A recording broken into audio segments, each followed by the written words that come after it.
Think your bandage is legit? Think again.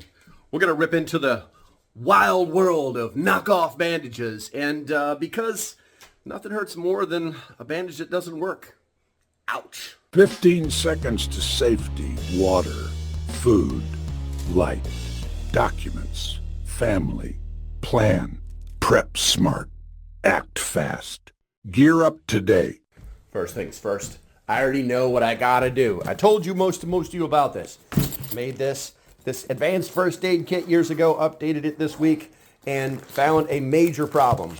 That right there. Why? Because that's the real deal. We're gonna put you in there. That's for another video. We're gonna put you in there. We're gonna talk about this mess. And yeah, that's what we're gonna do. So coming to you from the floor of my studio, this was the big contention. This emergency bandage. You will not get a link from me in the description. And why? Because I bought this. It was advertised as an Israeli bandage. Now, we're going to crack this puppy open and we're going to compare it to a real Israeli bandage, and we're going to show you how to tell the difference. Not a joke. This one there will be a link in the description because I know these guys are legit. This one, not so much. So let's go ahead and rip these open. I'm going to fix the camera right now. Opening this up, I'll actually make the wrapper bigger and everything for you, but we're going to crack this puppy open. And some of the major stuff that you're going to notice right off the bat is how loose this is. Okay, we're actually going to put this on, and you're going to see what I'm talking about. This should not do that. Okay, there's a reason for that, because if you drop this, the whole thing's going to unravel. You're in an emergency situation, and you see what I'm saying? It's going to cause problems, guys. You're going to have a bad day. Also, the plastic on this stuff is not that. I'll probably snap this off right now, but I don't want to do it right here in front of you just yet. Also, looking at the bandage itself, the bandage itself feels like it would actually be useful for something. I don't know exactly what. I think I'm going to hang on to this, but it's definitely not going to go in anything emergency related.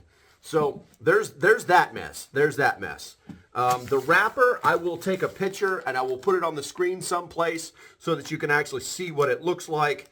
And then we can go from there. I mean, obviously, you need to know what not to buy, guys. You need to know what not to buy. So we'll set this to the side. And we're going to open up the real Israeli bandage. One, notice that it's vacuum sealed. Okay, that's really not a huge thing, and here's why. So if you're looking at the package itself and comparing it to the other one, there's no like red marks, emergency straps, anything like, hey, rip here, nothing.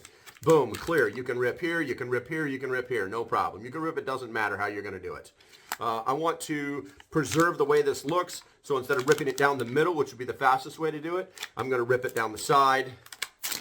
I forgot to add, guys, look, if it doesn't have this NSN or national serial number, it ain't real. Look for the NSN so that I can actually like show you, take a picture of this and show it to you.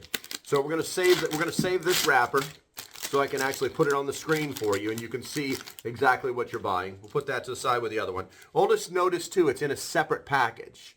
Okay. When you get these in the military, they actually come like this. They don't come in that gray package. So this is the way you would probably want to leave it. In an emergency situation, a lot of your dexterity is going to go away due to lots of different things. But you should make it so that it's very easy to get your hands on. If you notice, once again, you've got the red tab, red tab, red tab. You can pull it in any direction. We're just going to go right down the middle with this one. And oh, look what happens. It just comes right out, right? Okay, so the next thing is you're going to start noticing all these little pieces of thread right here. They're there for a reason, guys. So as we unroll this, there's actually like, put it that way. So basically, yeah, all right. So if I throw a leg in there and I want to do it like that, and I'm going to show you the difference when I wrap the other one up, then you're going to see that it doesn't fall apart on you. Those threads are what keep this thing in place. There are other companies that do this with Velcro, but I think the threads is the best way to do it. That's one of the reasons I'm not going to completely apply this, because I know this one's going to work. Also, the plastic itself, it's very durable. I know that this is going to work. So what I'm going to do is I'm just going to wrap this sucker right back up. Okay? I'm going to wrap this sucker right back up.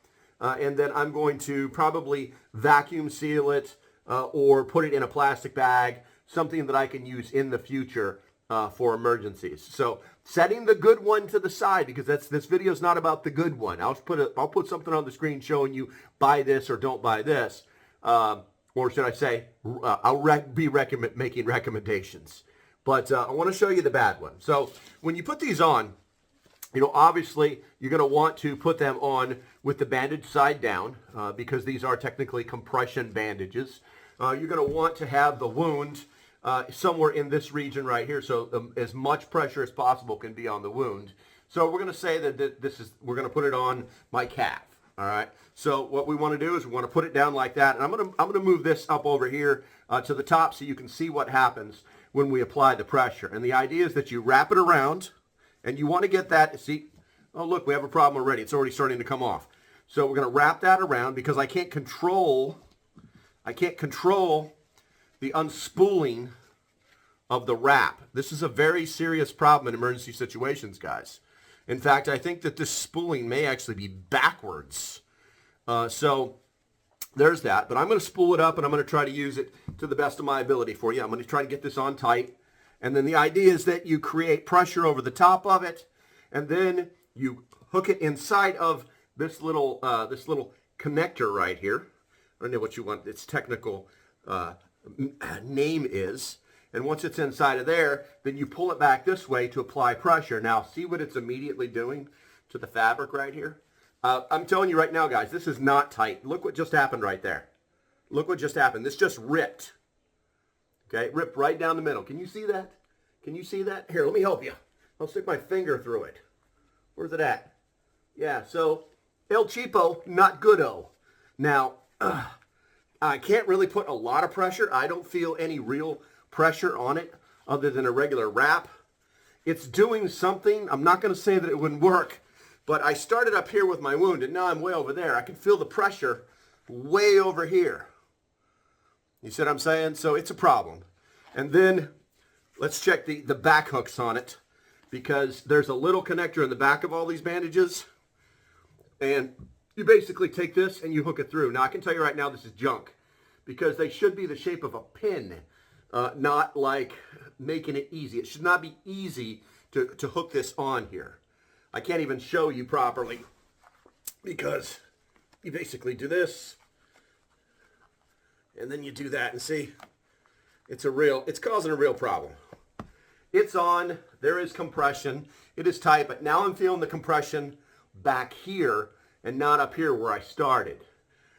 So you really need, I think I'll keep this for practice, but you really do need I would recommend that you buy a couple of these things and that you practice with them. Obviously you have one for real emergencies and a second one to practice with. Look at this thing actually went through the fabric. You see that? That's a problem. And God, now they have to cut this thing off.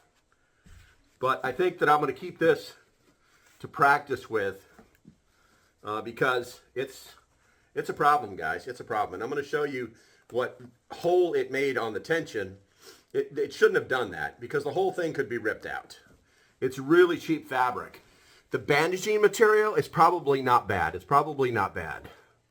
But it's not, it shouldn't have done this. It shouldn't have done this. The fabric just isn't the same quality as a real Israeli bandage, guys. It's just not the same quality. Okay, so what did we learn here? Buy a real Israeli bandage. If you're going to buy one, buy a real one. And learn how to use the dang thing. It's probably going to be important. If you're going to have the tools, then you should definitely know how to use them. Sign up for a course. Do something. Find out online anything that you can so that you don't get yourself stuck with some bad stuff. All right, guys, until the next time, stay safe. Have a great day, and I shall see you when I see you. Links are in the description, blah, blah, blah. Hit the thumbs up on the way out the door. Bye-bye.